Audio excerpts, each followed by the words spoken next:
Mwanzo 41.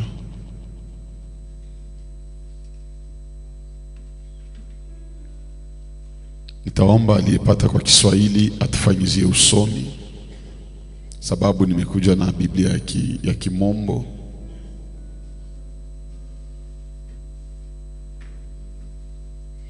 Mwanzo 41 ama 41 mstari wa 15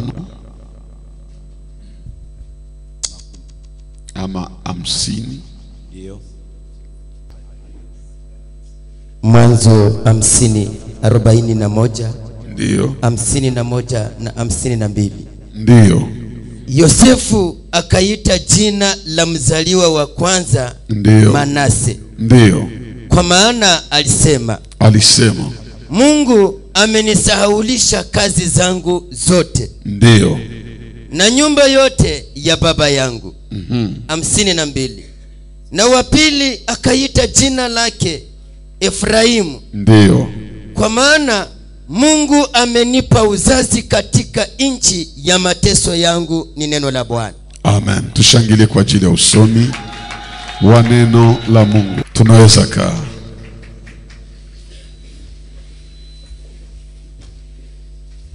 Nani atanikumbusha mada tuko nazungumzia tulianza jana? Sema tu bila shida. Yusufu utufunze. Joseph enseigne-nous. Tumesema maana ya Yusufu ni kuongeza.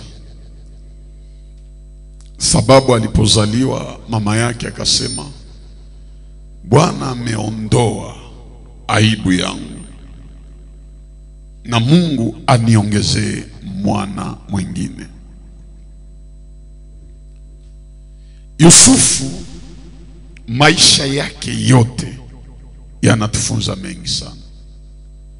Nataka rudilia kidogo kwa wale ambao hawakuwa jana, alafu tuendeleshe. Tulisema Yusufu, jambo la kwanza natufunza ni kwamba kwa baba yake Yakobo alikuwa mzaliwa wa 11, lakini kwa tumbo la mama yake Raheli alikuwa mzaliwa wa kwanza. Wote katika nyumba moja, lakini mbele ya mzazi moja ni wa 11, mbele ya mzazi mwingine ni wa kwanza. Hii tuelewe, katika maisha watu wote hawatatukamata sawa sawa. Wengine wanaweza ona haufai, lakini pana wengine wataona thamani yako. Usijiue na kutaka bishana na watu sababu hawakuelewa. Hautaishi juu ya kukubalisha watu wote. Hautaishi juu ya kuitikisha watu wote. Mtu atakayeenda mbali ni yule anajikosantre kwa wale wanakubaliana naye, na anajua siko hapa juu nikubaliwe na watu wote. Andika hivi, mpaka vile dunia itaisha, Mungu hatakubaliwa na watu wote. Lakini hata Mungu hatakubaliwa na watu wote, hakuna mwenye atashindwa kukutanana na Mungu. Mesase for watu wote hawatamkubali Mungu. Yeye ndio aliumba watu. Preve iko kama watu wote hawatamkubali, kwa watalungula kama moto ya jehanamu. Ni Mungu aliwaumba, lakini watalungula milele. Maana wao walipinga tu Mungu. Sasa kama mtu mwanadamu atapinga Mungu, wewe uko nani? Hata ukwe mzuri ya yeye watakupinga. Hata ukwe na roho ya yeye ya kupenda watu wote, amani na watu wote, kuna wengine watatafuta vita na wewe. Ni kweli Waebrania anasema tafuteni amani na watu wote, lakini haiandikwe wale utatafuta nao amani watakuwa na wewe na amani.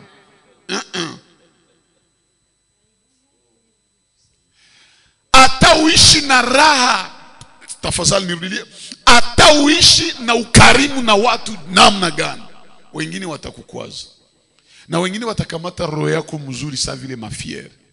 Kuko tu mtu unaweza tendea mema, anasema haikuwa roho mzuri ndio anakuwa nayo, ni kujionesha. Yeye peke anajua muro ni mtu mzuri, lakini juu tu hataki upate wafanatike wa mingi, omwa kuharibishi. Kwa hiyo usiishi kukubalisha watu wote, kuitikisha watu yote, hata kuitika.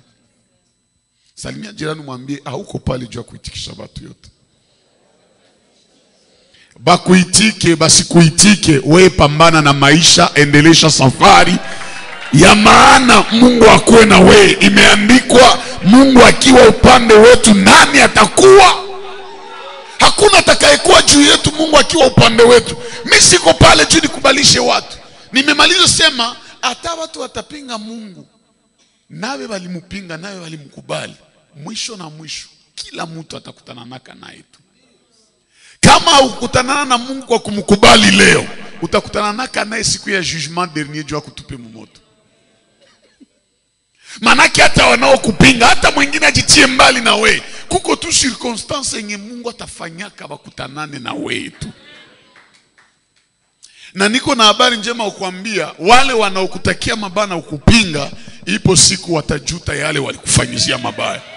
Sababu hata waliomchukia Yusufu kuna siku walimkubali. Na kumbuka huyu Yakobo mwenye mbele yake Yusufu ni wa 11. Kumbe Yusufu ndio atakuwaka njia ya kufikisha Yakobo Misri. Wakati njale tapiga dunia yote, Yakobo aliingiaka na lokumu moya Misri. Banajua ule njo baba yake na premier ministre wetu. Mpaka maandiko nasema Farao akakia juu Yakobo amubariki. Me Yakobo, wewe uko nani juu bariki ya Farao? Farao njo mwenye alikuwa na puissance mondiale ile wakati. Wewe uko nani juu mbariki? Haiko juu uko Yakobo, lakini ni juu Yusufu mwenye ulikuwa naona wa mwisho kwako. Njo mwenye amekufikisha pale. Yaani tusiishi kutaka watu yote watuitike. Juu hata uko wake aye hawatakuitika. Na kuambia hapa kubetel Mungu mzima iko. Me hivi tuko batesi tu na wanachukia Betel wanasema pale hakuna kitu. Habana bahati. Juu siku moja tutabaombea hewa mbaya zibakamate. Unajua kuko mtumishi moya alikuwa anazoeana na dada moya. Asa jamaa ya ule dada walikuwa watajiri sana. Sa mtumishi anakia tembea kwa abo dada, bamwabo dada bakazarau ule mtumishi. Ona vile Mungu alalaki. Bakaona sa vile mtumishi ni maskini njo iko na kiasogele ule dada juu aprofite makuta famille. Mama yake na fia alizarau mtumishi mubaya sana. Siku moja magonjwa ya nguvu ikakamata nyumba. Na ikakamata ule dada, kumbe ilikuwa magonjwa ya mapepo. Bazazi ya ule dada wakasema, "Suna kiana ule mtumishi wako wa kulomba lomba hapo. Akuye sasa akuombe." Habari zikafikia mtumishi, akafika pale juu aombe. Sasa mtumishi anafunga macho, Mungu anamuonesha ni mapepo ndio zinamsumbua.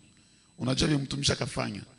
Akatosha pepo mumutu, akazihamishia mule mama wa mafiero. Maki akaamuru pepo na kuamuru toka, memuro na komande hamia mule mama. Zilibana mama. Mama sasa njoo makakuwa sa fall. Batoto nabo njoo wanani bakaanza filme mama hao. Vile mapepo zikuwa mzungurusha, zikuwa msemesha buwerewere. Njoo mtumisha kawekea ule mama na mafiere yote mikono. Sema pepo toka kwa jina la Yesu. Mama se tunaenda. Sa mama aliona video tangu ile siku mbele ya mtumishi. Mungu akufanyishe kitu kikitafanya beba na kuwazia mabana beba na kusarawaka bakuheshimie. Inawezekana Mungu afanye na wewe kitu kenye beba alikuwa anajiona njoo bayulu bashuke mbele yako. Bwana asifiwe. Yusufu anatufunza ile. Ambia jirani mwambie tu watu yote hawata ukamata sawa sawa.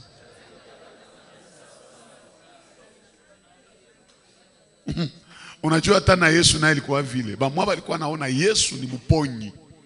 Yesu kwetu sie ni mwokozi. Yesu anafufulaka wafu.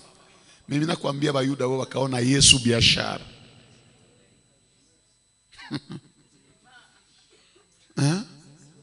Yesu ni biashara. Yuda Morosa nikiuzisha huu ndapata lari. Yuda pale uzishe Yesu wakia naye juu saa ya problemi anaweza kufanyizia kitu. Jambo la pili tumezungumzia kuhusu maisha ya Yusufu ni pale Mwanzo 30 mstari wake wa 22 mpaka 24 nazungumzia. Mama yake na Yusufu, Rachel, Mungu akamkumbuka akachukua mimba. Alipochukua mimba akasema hivi, Bwana ameondoa aibu yangu. Alipozaa ndo akasema Bwana ameondoa aibu. Aibu manake haya. Unaona haya yenye Rachel alikuwa nao ni ya wapi? Mwanamke wa kiana sana, lakini tumbo haina mbegu za uzazi. Budongo ya kupendeza, lakini mbegu kiingia ndani na ozea ndani haitazaa, haitaota. Sasa mwenye alikia tosha aibu ya Rachel ni Joseph. Na litosha Rachel walikuwa muita wakiana lakini tasa. Unajua hakuna buchungu sagisi ukuwe wenjo napendewa kisha ushindwe jibia kumajibu ya wenye banakupendaka. Mpaka ilifikaka wakati siku moja Sara Rachel anaona mbanda yake Lea iko na zala. Akaambia Yakobo hivi, unipatie watoto, kama unipatie watoto ndakufa. Autrement dit ndajiua. Mpaka ikalumiza Yakobo akasema basi mie njo Mungu mwenye mimi zifanya mtu azale. Muile maneno yenye Yakobo anasema yake, anasema gisi mimi nakupendaka, wewe njo ningependaka nizale na wewe Rachel wangu. Hapana ule Lea wa macho sijue enda sema. Yani Raheli alikuwa na uchungu ambayo hakuna mtu angemaliza. Lakini kufika ya Yusufu ikaacha Rachel anaimba wimbo anasema Bwana ameondoa aibu yangu. Swali yangu ni tafadhali niseme hivi, uwepo ya Yusufu ni ya kukia tosha haya fasi. Mungu akikutia katikati ya watu haiko juu kuwe mzigo ya wale watu, lakini ni juu kuya wasaidi. Heshima haitafuatana na wewe wakati uko unataka misaada kutoka kwa watu. Anayesaidiwa na anayesaidiana ni heri yule anayesaidiana. Mara mingi bakikusaidia sana na heshima yako hawaikupatia tena. Mtu anaweza kusaidia leo kesho, lakini usitaki akusaidie kila siku. Taka na we, tafuta, pambana, uwepo yako ikuwe msaada kwa watu. Usikutana nake na watu wa regrete juu ya nini ulikutana naka nao. Bakikona wanajua ule mwenye anatutesaka huyu akikuya tu mpaka sie njo tu depanse. Hapana, wakati ingine na wewe depanse. Haiko tu njo munisaidie. Dunia ya leo nipe nikupe. Nisaidie nikusaidie. Nibebe nikubebe. Munipe amena nibambie kitu. Kama ukisoma Luka sura 5, Yesu anakutanana na Petro. Petro hapa hayaitiwa Petro, angali naitiwa Simoni. Petro alikuwa meloba busiku mzima hakupata kitu. Muile kukosa kitu, Yesu anakuya. Yesu iko na besoin, ça c'est fort et profond. Yesu iko na besoin ahubiri, lakini hataki hubiri nchi kavu. Anataka ingie mumai. Ora attention, Yesu akutembea yulu ya mai mchana, batu hawawezi muelewa. Juu kama usiku walimuitaka fantombe na ni wanafunzi yake tu wenye hawamumetrize wakimwona anatembea yule ya mai. Yesu alikuwa na kapasiti ya kutembea juu ya maji, lakini akaambia Simoni Petro, unaweza nisaidia na chombo yako? Simoni hakumuima, akaambia chombo hili panda. Yesu akapanda mchombo. Yesu akaanza ubiri habari njema, watu wakahubiriwa habari njema. Yesu alipomaliza, saa Yesu anataenda, akaona ni error, nikienda na deni ya Petro heshima haitakuwa. Ona na vile Petro anakonfirme kama hakuwa anaheshimia Yesu, niwaoneshe vile hakumheshimia. Yesu akamwambia, Simoni, sogea katika vilindi vya maji na mtupe nyavu zenu. Hakumwambia mtupe wavu, nyavu make kwa wingi. Sikia jibu ya Petro, akasema Rabuni. Njoo zarau ye balipatia Yesu pale. Bakisema Rabuni manake mwalimu. Mwalimu ni contraire na mwokozi, ni contraire na Bwana. Tuko pamoja? Mfrancais nasema hivi, maître au Rabuni. Nous avions péché toute la nuit sans rien prendre. Kisha kamwambia, mais sur ta parole je jetterai les filets, make un seul filet. Yesu alimwambia mtupe nyavu za mingi. Petro anajua wewe uko wa kuhubiri tu, na huku kwetu hatujue wengine banajua vya samaki. Wewe uko muhubiri, nimekusaidia na mtumbu yangu, haujue vya kuloba hapa. Kumbe Petro alikuwa ajue mwenye iko naongea naye haiko tu mwalimu kawaida, ni Adonai mwenye aliumba samaki, na samaki zilisikia kama muumbaji wetu anasema watupe manyavu. Yesu akusema watupe nyavu moja, nyavu za mingi.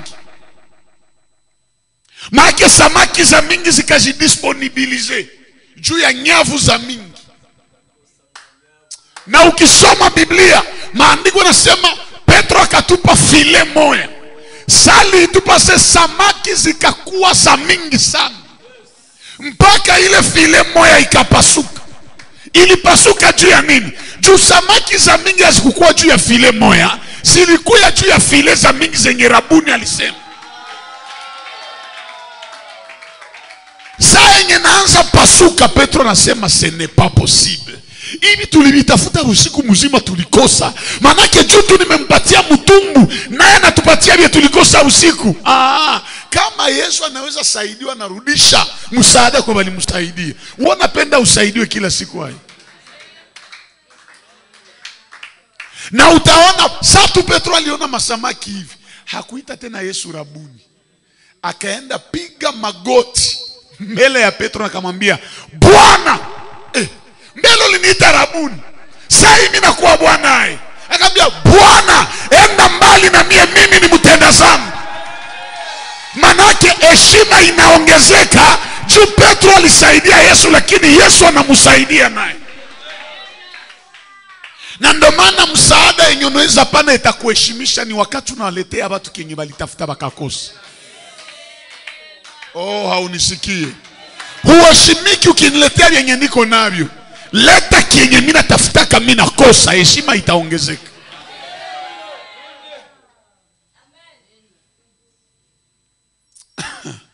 Mungejua jua nini Yesu, hii ni ufunuo. Yesu siku moja atapa Yohana Mbatizaji, anasema hivi, kati ya watoto wanaume waliozaliwa na wanawake hakuna mkubwa kama Yohana Mbatizaji. Na Yesu uko unasema nini? Wewe ulizaliwa na mwanaume, mbona ulizaliwa na mwanamke? Manake nawe yuko mdogo kwa Yohana Mbatizaji. Mbona Yohana Mbatizaji siku moja alikutapaka akasema wewe mwenye unakia nyuma yake ni mkubwa kumzidia, hastahili atakufungula kamba ya viatu yako. Ayonaweza sema vile. Mnajua ni Yesu alisema vile juu Yohana alipresente yenye watu walikuwa hawayapresentaka depuis dunia ilianza. Banadamu walikuwa naletea Mungu kondoo, lakini Yohana ndio mwenye alipresente dunia mwana kondoo wa Mungu. Hamunisikie? Kondoo za dunia zilikuwa za kufunika zambi, lakini Yohana Yesu iko na batiza anasema tazameni mwana kondoo wa Mungu. Tena naongeza aondoae, hapana afunikae. Maana kondoo zenu nyie zinafunikaka zambi zenu.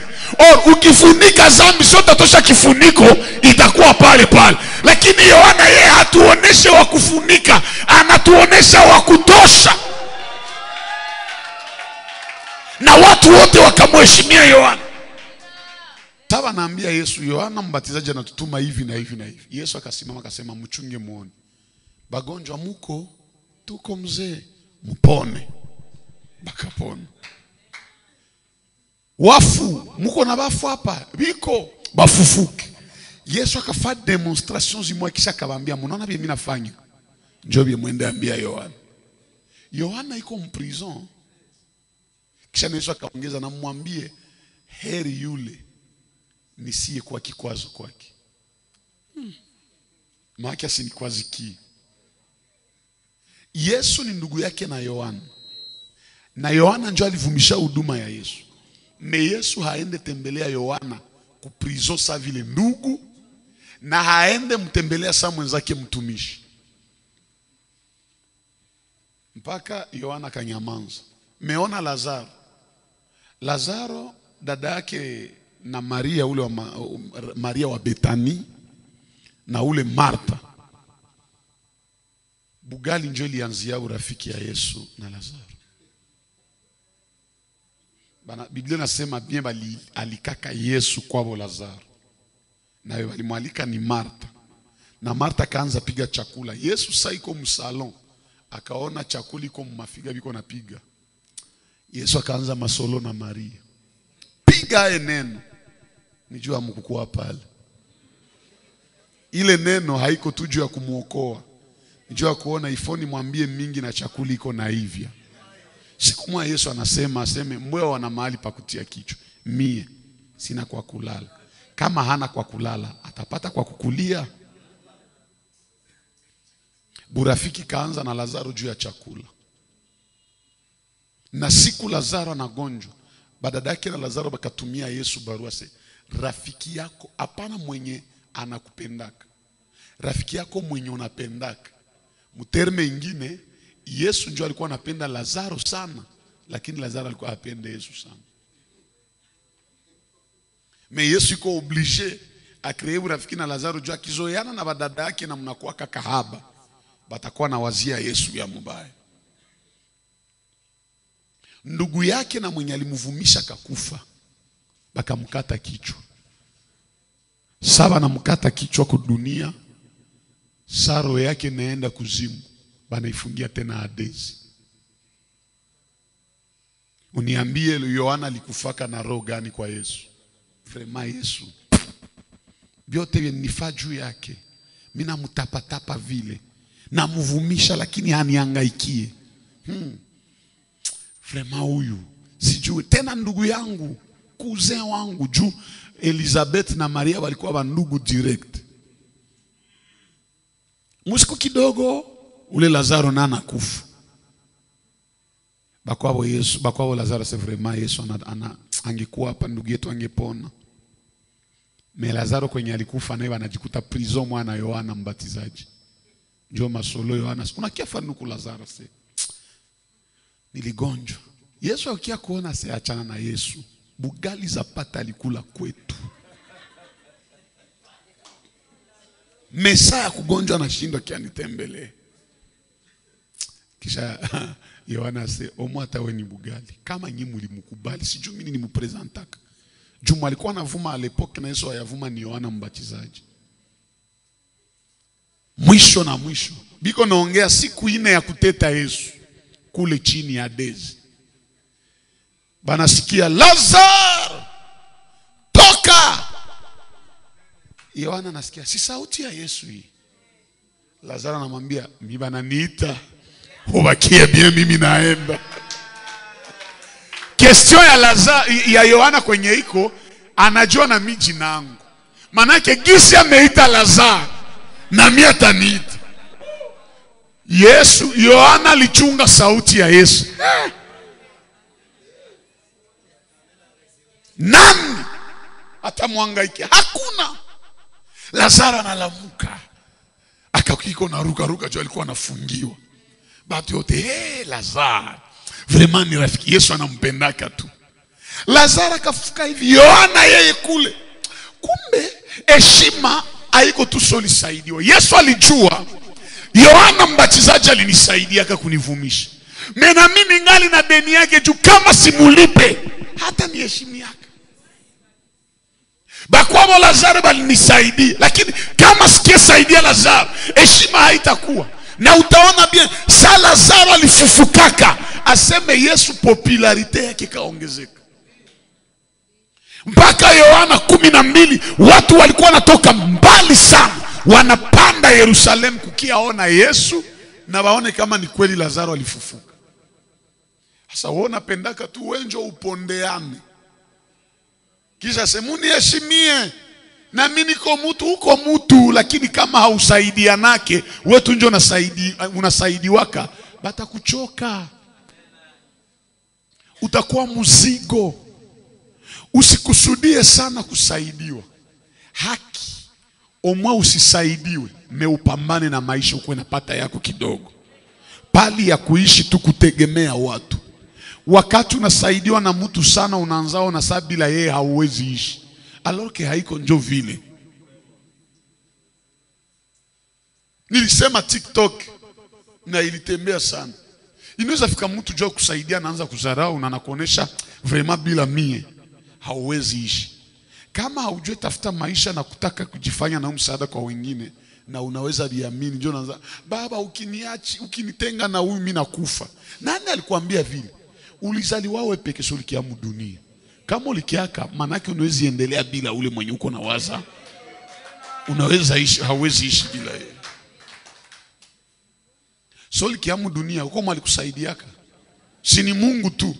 Tuseme na mama yako naye nguvu zake na zako. Msiwaza aseme mama tu ndio anafaa nguvu juu mtoto azaliwe. Na mtoto neno omba fournir effort. Mtoto akichoka hata mama alikuwa na nguvu mtoto anakufaka. Na akikufa na kuwaka hatari hata kwa mama yake mzazi. Meme mkuzala ifo mtoto naye malgré kwa msaidia kuzaliwa ifo na ajisaidie. Kisha wewe mzima na mandevu mama mzima au dada mzima na kifua me unapenda tu wakusaidie. Kuko wengine hapa wanawaza kama aseme kio na makiage ndio inaweza kupa mariage. Haiko ile. Na kwa mingi ilikuwa ni makiage ndio inapana mariage. Kama ba mingi surtout wale wana makianaka kama ndio walishaolewa wa kwanza. Me unaonaka biko na kumakie bana makie la marie yeye hana tena invitation ya mariage. Usitake saidiwa sana. Hakikisha nawe kuna kitu unaingiza kipya kitakachosababisha watu wakuone na wakuheshimie. Dunia haikuheshimie juu unakuwa nabo. Dunia inakuheshimia juu uko na kenye uko na waongezee. Hapa Betele hatuna besoin ya kuponda pile hapa. Tuko na besoin unamaliza omba hapa, enda tafuta kazi, enda tafuta murongo. Usiwaze ona. Hii mimi nakwambia ni kweli. Ona baombea Mungu awabariki. Mungu alishatubariki zamani. Akubariki na wewe tuletee sasa kula. Hapa tuko na parcelle sifo iuziwe. Tutaiuza na Mungu akubariki. Mnaweza mwenye hapa Mungu amubariki njoo nezi acha tukimwambia Mungu akubariki anasema okay mimi nabaongezea miezi 10 ya bure. Anaweza fa vile. Okay. Ambia jirani uko wa maana humu au uko mzigo? Muulize. Kuko biko humu na kuimba haimbake, kutoa hatoe, kusifu hasifu, maombi haombe, kunyumba hana vya kukula, unajiuliza huyu yuko mubinini. Watu njo na kiaba kuombe, na wewe hauwezi jiombea siku ingine. Jiombee bia vinakushinda, letea wazee wa kuombea sasa. Hata Mungu apendaki atusaidie sana. Hii mimi naisema bila boga. Siko hata ku video. Mungu apende atusaidie saa yote. Oh. Na anapendaka upambane. Yesu anaambia wanafunzi tuvuke, Marko sura 5. Tuvuke ngambo ingine ya bahari. Haiko Yesu njali baambia. Bakaingia mchombo. Yesu akalala bien. Upepo ikakuya mkali. Banafunzi balianza pigana naye. Balianza pigana. Wakaona wanapigana haviwezekani. Kaona tutakufa hapo. Kama mwaka sema ona. Si tuko napigana mwi hali ya hivi. Yana la. Moro maki wakasema tunajua yanatembea yule ya mai. Tunaweza kufa hapa, yeye na anatembea yule ya mai. Tunaweza dai hapa na anatembea yule ya mai. Kumbe tumulamushi. Bakamulamushi. Yesu akashtuka. Akaanza. Ona mtu mwenye hataki kufanyizia kitu anataka kujifanyizie. Anatia tu lantere. Sasa iko na faida. Hauone kama tunataka kufa. Kuangamia kwetu akwambie kitu. Yesu akakubajibia. Yesu akakemea ile upepo ikanyamaza. Kisha akamwambia enyi watu wenye imani haba. Manake nini? Hii haikuwa programeni basaidie. Hii ilikuwa mprogramu yenye peke mujisaidie kwa hii. Hata Yesu atakusaidia. Vyenye unawezi fanya Yesu hatakusaidia kwa hivyo. Ni vye haunisikie. Vyenye unaweza fanya Yesu hatakusaidia kwa hivyo. Ni vyenye hauwezi njoo anakusaidia. Juu imeandikwa isiyowezekana kwa mwana, kwa Mungu ina otremandi, yenye inawezekana kwa mwanadamu hata inawezekana kwa Mungu hawezi ifanya. Mungu anakuachia responsabilite ya yenye unaweza. Frère, ulishapenda dada, baba, muguse, hii maombi yangu, imuregeze roho.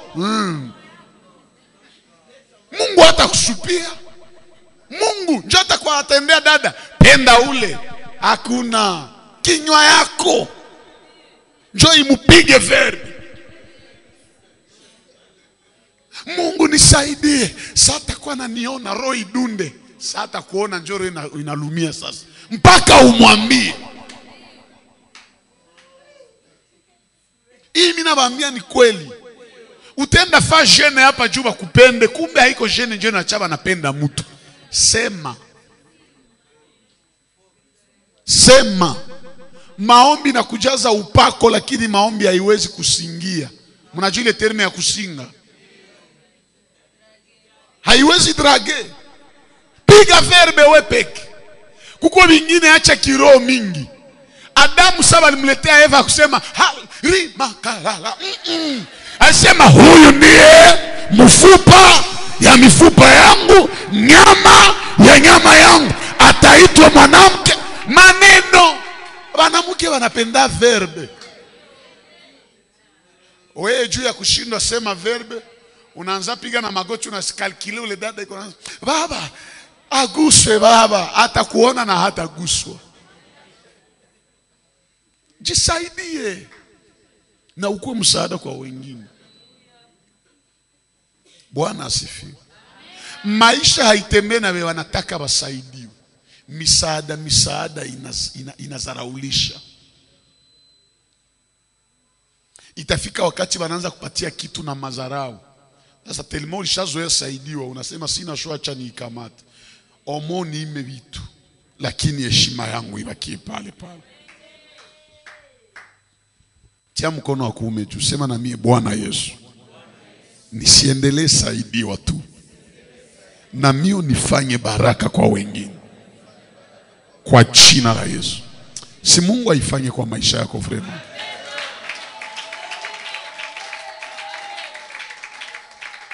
Na wewe ukue baraka kwa wengine. Mordekai alikuwa njia ya Esther kuingia mnyumba ya mfalme.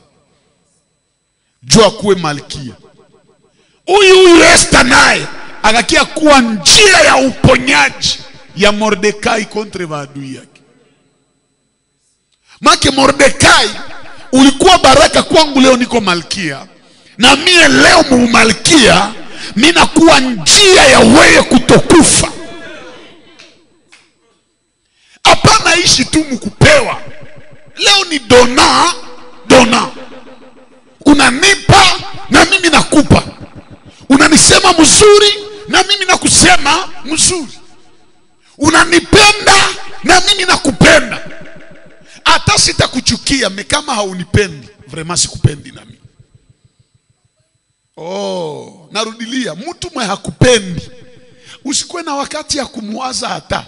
Tiae mbali sana. Mtu hakujali. Hakuite wenje wanze muite.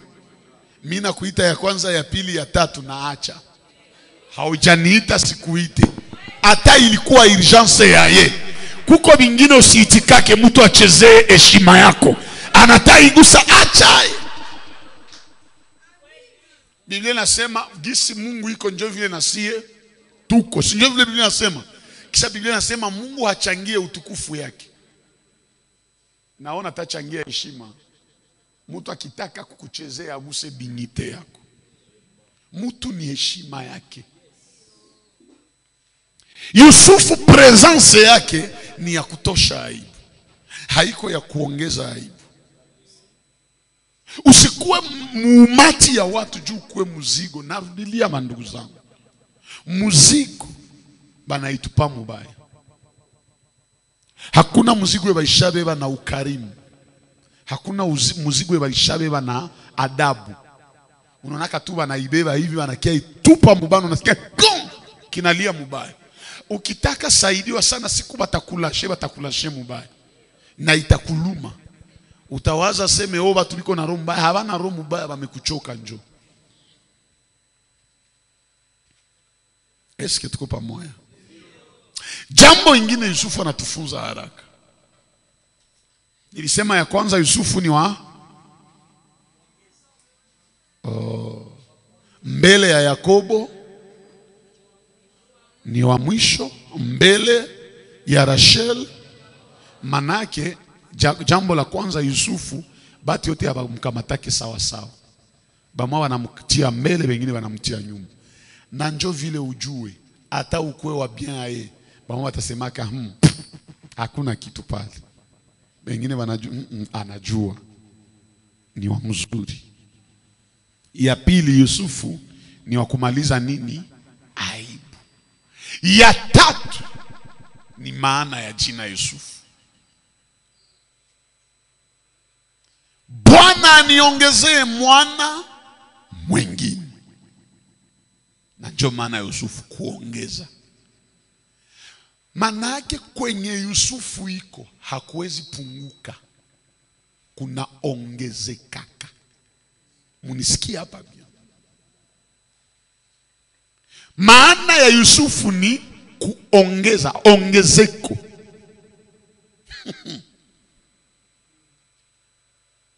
Inatatufundisha nini? Inamaanisha hivi, maisha ya Mkristo haupashwe ishi kukuwa na punguza vitu. Lakini ishi presence yako ikuwe nafanya kila siku kia mupya kiongezeke. Barafiki wa mupya baongezeke, pesa ziongezeke, akili iongezeke, ujuzi iongezeke, heshima iongezeke. Kila leo kuwa naongeza kitu mupya. Dunia inaendelea mumanouveauté. Yusufu haiko wa kuleta vya zamani. Presence ya Yusufu ni vya mpya vinaongezeka. Esko unajua kama ukiwakia ule batakuchoka? Ukibakia ule watu hawatakuheshimu sana. Dunia iko na bezo ya mtu mwenye anakuyaka na vya mpya. Acha niwaambie, hata ukiwa mhubiri, acha bakia na zile teme. Mhubiri mwenye ile verse, tulishajua introduction yake, development yake na conclusion yake, batakudharau. Muimbaji wa repertoire ya wimbo ile, nani mwatakuheshimia? Kuko muimbaji moya lakini tulikuwa namjua, fasi yote atafika akiimba isa wimbo yenye ilivuma Monsanto abato afandaka na lola, fasi yote tukimwona tunajua Monsanto abato. Bakaanza muita jina ya wimbo ya mwingine, fasi yote utasikia yangu anatotombo. Mpaka leo angali na imbaka hili. Eske ile tunjo wimbo? Hawezi tunga au hawezi tumika ya mpya. Ambia jirani, usiitikake bukuche na buingie na haukuingiza kitu ya mpya.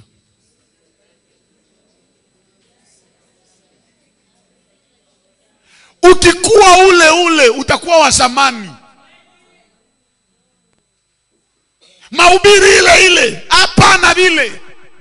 Hata Biblia inasema Waebrania 13 mstari wa 8, Yesu Kristo ni yule jana na hata ile ni Waebrania. Yesu si yule fasi ingine. Ni Waebrania ndio anasema ni yule jana, leo na hata milele. Autrement dit, sa Yesu anaitwa yule jana, leo hata milele, banataka onesha kama ni wa milele. Tuko pamoja. Lakini ule mwanasema ni yule habadilike. Bongo anabadilika. Aliitwa mwana kondoo wa Mungu, lakini muufunuo ni simba wa kabila ni yule. Katika hali ya umilele ni Mungu wa milele, lakini katika hali ya kazi na sura haiko ule. Yeye pekee ni simba na yeye pekee ni kondoo. Maana yake nini? Sani kondoo ni mpole, unaweza mchezea gisi unataka, na njoo maana Yesu saba alimubeba Golgotha. Ni kondoo, hangepigana. Kondoo haipiganaki. Hata Isa alisema Muisa 15:3 asema amepelekwa machinjoni kama kondoo aendaye machinjoni, hakupigana. Ni wewe mwana wa Mungu, wewe pekee umesema juu kondoo haidiskitaki. Memkurudia na nguruma kama simba. Ukifahamu za hauko. Yesu mbele ya pepo haiko kondoo. Yesu mbele ya pepo ni simba. Ukisema kwa jina la Yesu, pepo inakimbia. Japo ni ile jina ya Yesu yenye wanasema ni yule. Kama ni simba na ni kondoo, na wewe usikuwa ule. Ukikuwa ule, nani atakuhangaikia? Nani atakusogelea? Na waambia hii mkubaliane na mie, atamu upole, usikuwe mpole siku zote. Kuko saa ya upole na uko saa ya kuwaka. Mlikuwa hamjue, ukikuwa mpole sana watakuchezea yako. Saa nyingine mtu anatavuka heshima na anambia usinizoe. Haiko Ukristo njoo kukuwa mjinga. Mtu asikwambie neno ya ovyo na useme hauko Yesu. Hii nawaambia ni kweli. Ona, hata Biblia inaonyesha tutapitaka kutribunale ya Yesu. Manake na mtu akitachezea haki yako fungishaye. Barataka kula parcele, tulipewa yote. Saba watoto wako watangaika, watajua ile. Samba, tetea haki yako. Usikuwe sana na boti walikufa kwa haki yao na wakanyamaza. Tetea haki yako. Mtu anatachezea heshima yako, muoneshe kama Yesu ni avoka na ni juge. Kama Yesu ni avoka, make ni mtetezi. Usichunge tu akutetea, angaje na wewe avoka wengine.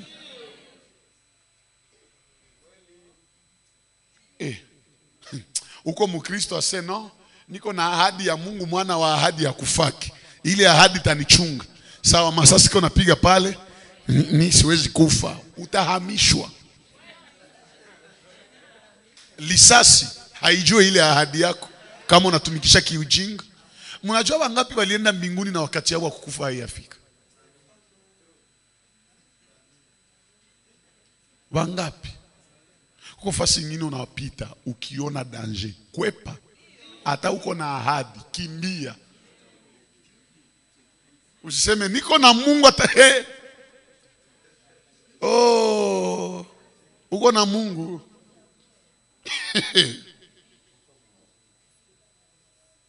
Ona misiko Daudi mwenye leo Goliathi yakie nikie na majiwe na mimi najua iko na mkuki na mpanga. Ile ni imani ya Daudi, mimi si ile imani. Na ni Ancien Testament. Daudi ndio mwenye alikia na lijiwe. Ni folie yenye alifanyaka. Useme oh vita ndio vita ni vya Bwana.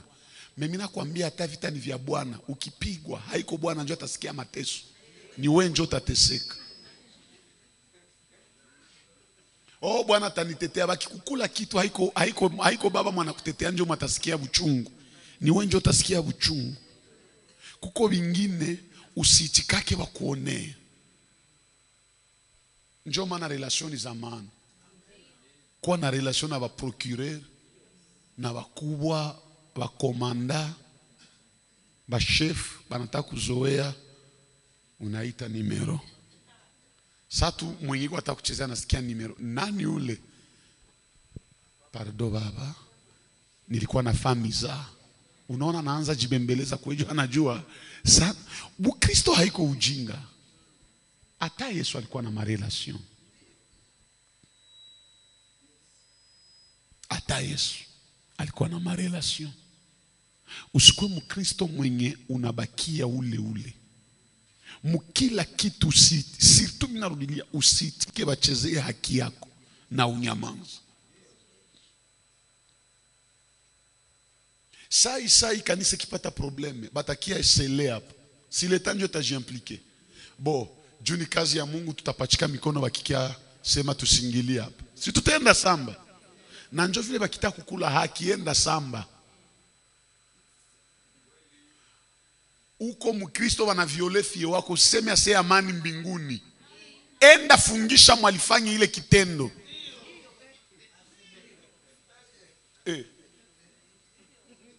Unachunga judgment mbinguni. Judgment mbinguni ni matendo yako njoo itapimwa.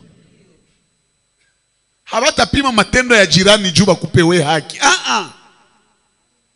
Mtu anatachezea vyako. Mbele umfikishe kwa Mungu, mfikishe kwanza na si Biblia inasema soumettez-vous aux autorités car toute autorité. Maana kama walichapa ingelikuwa haiko vile hawangeanza vya president. Mnajua kama Mungu ndiye alianza kama vya president. Israeli wanaendea Samuel na sisi tunapenda tutawaliwe sasa tukue na kiongozi. Samuel akawaza banafaa erreur. Akalilia Mungu. Waona wananikatala. Mungu akamwambia hawaukatale tuwe peke. Na mimi wamenikatala, mebatimizie vyenye wanakuambia. Batafutie mfalme. Na Mungu akamwambia Samuel, Sauli ndio tafanya mfalme. Pale ni juu ya nini? Juu Sauli aanze trancher ma problem. Munawaza juu watu liko ona, hata tuko naenda Kanana hatuwezi kosa samba. Musa yepeke mujangwa kutoka 18 na bionesha. Jethro alikutanaka Musa iko na regle ma probleme za watu. Njoo akamwambia usiendelee tumike hivi sikufe mbele. Tia watakuwa na kusaidia. Tia ba nyumba 10, tia ba nyumba 100 njoo kwa bilianziaka. Biblia njoo ileta ba nyumba 10. Mulikuwa mjue. Bale ba chef de 10, chef de 100, chef de 500 na chef de 1000. Kila mtu kufuatana na kapasite yake. Bilianza na Musa. Bale ni juu ya nini? Juu kwa nyumba 10 ziligongana, nyumba 10 anakia kuwa shefu pale. Nini yenye iko? Anafikishia superior wake rapport. Mpaka banakia leta nani? Haki. Hata Luc 18 inasema ke huko mwanamke mmoja hivi mjane alikuwa anaenda sumbua avocat mmoja hivi, nani procureur mmoja hivi, juge mmoja hivi juu ya affaire yake. Mpaka juge sasa aliona banamsumbua akakuwa obligé apatie mwanamke haki yake. Yesu njoo anapana ile mfano, maana yake anaruhusu tunawezi enda samba. Ona. Ukipigwa hii chafu kuyani kupige unigeuzie ingine. Kuko vyenye Yesu alikuwa anasema ni parabole. Ifo uelewe profondeur yenye iko pale. Papa Ezekiel, Yesu anasema bakikupiga hili chafu, pa geuza bapige na hii. Kuya bakupige kofi. Na kuambia utashtukia na wewe. Uishaanza tatu kanana kama utaogopa piga. Hii ni kuoneana sasa. Me hautageuza ya pili. Au kipigwa unasema mgongo haina haya.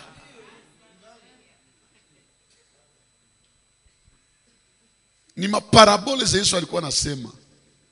Ni juu siwezi sitaki ingia kule nisivurugi. Ile bakupiga ili chafu. Mnajua mafundisho ya eskatoloji. Mnasikia eskatoloji. Bakikupiga ili chafu geuza ingine. Ni mafundisho ya kunyakuliwa kwa kanisa ile. Ukienda muwimbo ulio bora, mwanaume iko na tapa lichafu ya bibi yake kwa mwambia, mke wangu lichafu yako ni kama bustani ya maua. Chafu yako ni kama nini? Bustani. Otremandi ni shamba. Juu bustani njo shamba. Manake kama nasema chafu ni shamba, maake kichu iko na shamba ngapi? 2. Sasa mwanaume wa kweli ni Yesu. Mwenye ifoba kipiga ili chafu ageuze ingine. Or Yesu njo mwenye iko na banamuke 2. Siye kanisa na Israeli. Sasa hii wakati ni yenye kanisa iko napigiwa.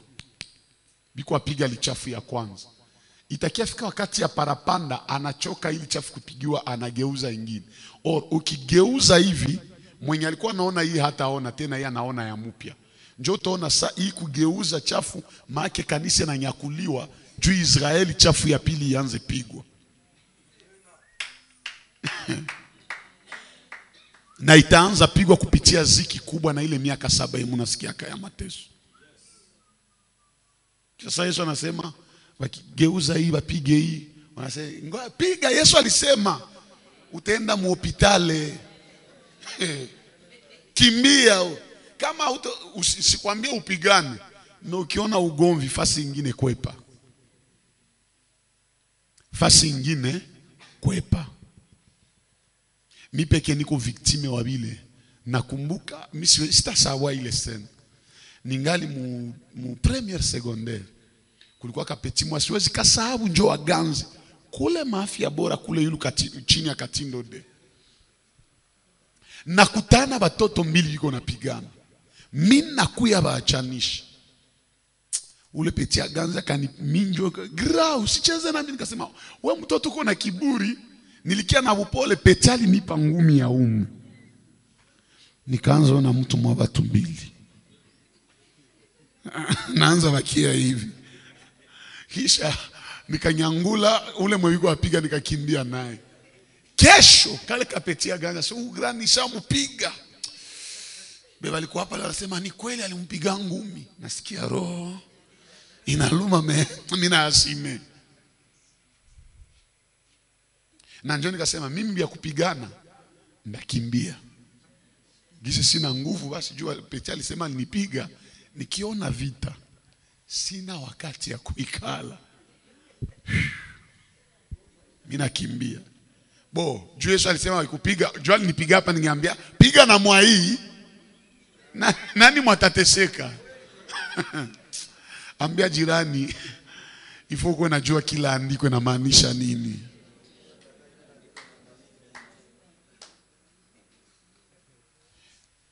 Hakikisha unaongeza kitu. Juu tulianza nyuma mnipatie 3 minutes ni conclure kwa leo.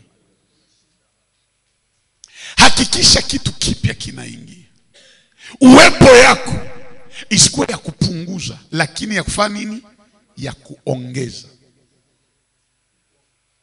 Uko muimbaji, usikuwe tu na talent, ongeza na magoti. Maisha ya magoti italeta utukufu msauti. Uko mhubiri, usikuwe tu na mahubiri, ongeza na miujiza hiyo. Neno ya bila miujiza ni discours. Kuko wakati ingine watu habana besoin ya neno, baisha ishiba. Biko na besoin ya demonstration. Yohana 6. Yesu iko na batu zaidi ya 5,000 hommes. Siku 3 biko na lishwa neno mpaka habachoki. Lakini kafika wakati njala inabatesa. Hata Yesu ni mkate wa uzima, ile saa kujifanya mkate kwao. Hakusema gisi mmenisikia mshibe mara moja. Tumeshiba kiroho, neno inaomba sa tumbo nayo. Banafunzi bakaambia Yesu, ubaache baende. Barudia sa baende kula. Yesu akasema perte ile. Siwezi baacha baende juu ya chakula. Nyie njoo mubapatie juu ya nini? Juu bakienda imekuwa kupunguza. Hakuna ongezeko pale. Hapa ifo kitu kiongezeke. Njoo bakasema hatuna vya kula. Yesu asema mubapatie. Kumbe pale kulikuwa garso mwenye iko na mikate 5 na samaki ngapi? Kasema hapo muniletee hayo. Yesu akashukuru. Sali shukuru. Sa j'aime. Sali shukuru ikazidishwa. Manake nini? Ile kidogo yenye uko nayo usiibakia nake, itabakia ile ile na inaweza oza. Huyu garso angebakia na ile mikate yake 5 na samaki 2, bingemoze yako au bingechacha. Lakini sana bitia mikono ya Yesu. Yesu akabionesha Baba, akashukuru, bikazidishwa. Manake ile neema yako ioneshe Mungu, kitu kia mpya kitaingia. Ile uimbaji yako itie kwa Mungu, kipya kitaingia. Kila kitu utafanya tia Mungu, kipya kitaingia. Maana siri ya kwanza ya ongezeko ni kuasosie Mungu mu yako. Hauongezeki juu uko na akili, lakini unaongezeka juu Mungu iko na wewe. Bwana asifiwe. Na ile usijiulize mikate 5 na samaki 2 bikalisha plus ya 5,000 hommes bila kuhesabia banamuke na watoto. Na aseme wakakula mpaka bitunga ingine 12 ikabaki. Kesho yangu, nani mwenye alibaki alienda navyo? Mnawaza ni wanafunzi? Mwenye alileta ile mikate njoo mbalibipatie peti, enda na hivi. Unaona bubose yapata tena vyenye Yesu alibariki haviwezi yoza. Vyenye Yesu alibariki haviwezi chacha. Ile neema yako inaweza kufalia watu wengi kama unatia Mungu ndani. Acha kwa naona sasa vile unaweza unatosha wewe peke. Yesu na wewe njoo mtakuwa bastari. Bustare ya mbali na Yesu haiko bustari. Ni bustare yenye iko ephemer. Itaishia munjia. Lakini Mungu akikuwa mu yako unafika mbali sana. Tungali nashindwa juu tunaonesha Mungu tuko na nguvu. Mbele ya Mungu onesha siwezi. Nitie nguvu, atakutia nguvu. Bwana atubariki asubuhi ya leo.